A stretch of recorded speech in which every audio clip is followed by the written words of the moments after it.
जय हिंद साथियों, नमस्कार।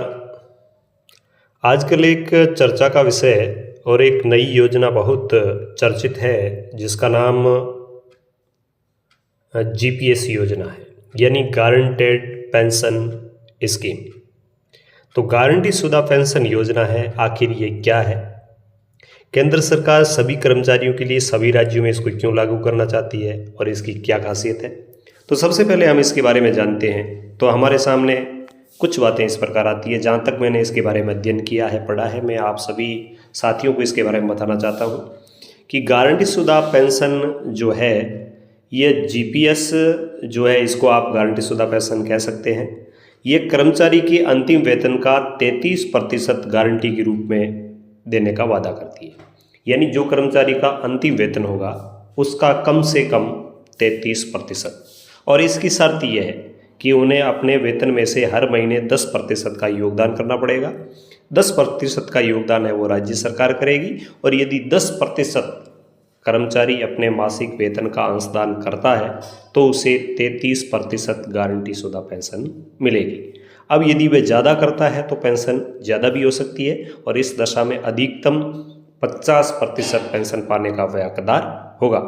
यहाँ आप देख सकते हैं, यह कहा है कि यदि अंतिम वेतन का 40% की गारंटीकृत पेंशन प्राप्त कर सकते हैं, यानी 40% भी प्राप्त कर सकता है कार्मिक अंतिम वेतन का 40% पेंशन के रूप में, यदि वह हर महीने अपने वेतन में से 14% का योगदान करता है।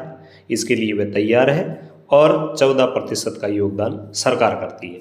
तो कुल मिलाकर जहाँ तक मैंने इसके बारे में पढ़ा है, इस योजना के बारे में यदि हम मीडिया में देखें या विभिन्न प्रकार की न्यूज़ है उनमें देखें तो वादा किया गया है कि इसमें 50%, यानी 50% के बारे में कहा जाता है कि 50% गारंटेड होगी, अंतिम वेतन का 50% पेंशन के रूप में मिलेगा। लेकिन मैंने जहाँ कई जगह पढ़ा है तो उसमें यह कहा है कि अंतिम वेतन 40% उसका हो सकता है यदि वह 14% अपने मासिक वेतन का अंशदान देता है। अब आपके जहन में ये बात आती है कि ये पेंशन योजना कहाँ से आई? तो इसके बारे में बात करें तो कहाँ से आई ये जीपीएस, यानी गारंटेड पेंशन स्कीम कहाँ से आई?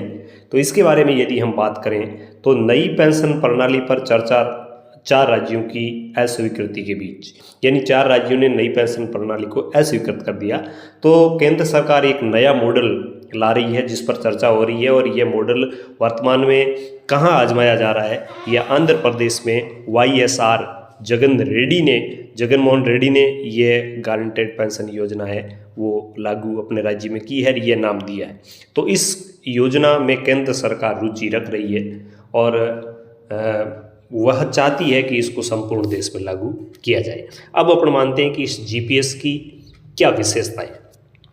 तो जब हम विशेषताओं में बात करें तो गारंटेड पेंशन स्कीम की विशेषता यह है, यहाँ पे इसमें दे दिया है कि अंतिम वेतन का 50% के बराबर गारंटीकृत निश्चित पेंशन प्राप्त करने का कर्मचारी को अधिकार होगा। मान लीजिए अंतिम वेतन उसका ₹1,00,000 है, 1,00,000 है, तो 50,000 रुपये की पेंशन उसको निश्चित रूप से मिलेगी। और इसमें महंगाई राहत यानी डीए भी शामिल है, जिसकी घोषणा वर्ष में 2 बार की जाएगी, और इससे पेंशन की मात्रा में भी वृद्धि होगी। हम कह सकते हैं कि ये एनपीएस और ओपीएस का मिला जुला रूप होगा।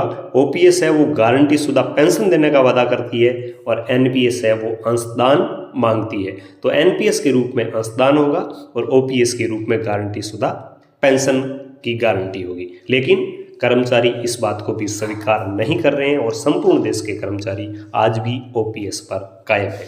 तो इसके बारे में आप क्या चाहते हैं? एनपीएस ठीक, ओपीएस ठीक या जीपीएस ठीक? आप भी अपनी कमेंट में राय जरूर दें। आगे और क्या विशेषता है वो भी बताता हूँ आपको।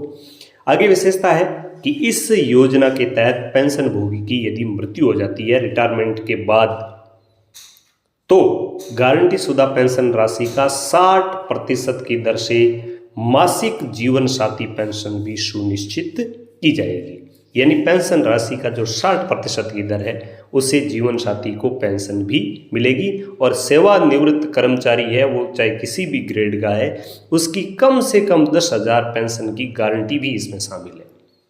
10,000 से कम उसकी पेंशन नहीं बन सकती, यह भी गारंटी इसके अंदर शामिल है। अब इस योजना में हम बात करें तो इस योजना में नई और पुरानी दोनों पेंशन योजनाओं के तत्व शामिल हैं।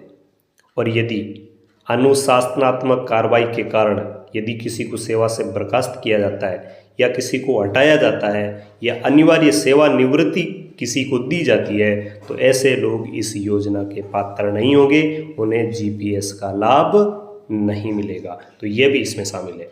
तो साथियों, ये एक छोटा सा मेरा प्रयास और विभिन्न जगह अध्ययन करने के बाद मैंने ये वीडियो के रूप में रखा था कि मेरे साथियों को भी इसके बारे में पता लगे। लेकिन फिर भी मैं तो ये कहना चाहूँगा कि सबसे अच्छी, जहाँ तक हमने अपने अनुभवी साथियों से सुना है कि ओपीएस ही है, तो मेरा तो विचार ये है कि मैं तो ओपीएस पर कायम हूँ। आपका क्या विचार है इस वीडियो के कमेंट सेक्शन में आप जरूर लिखें। धन्यवाद।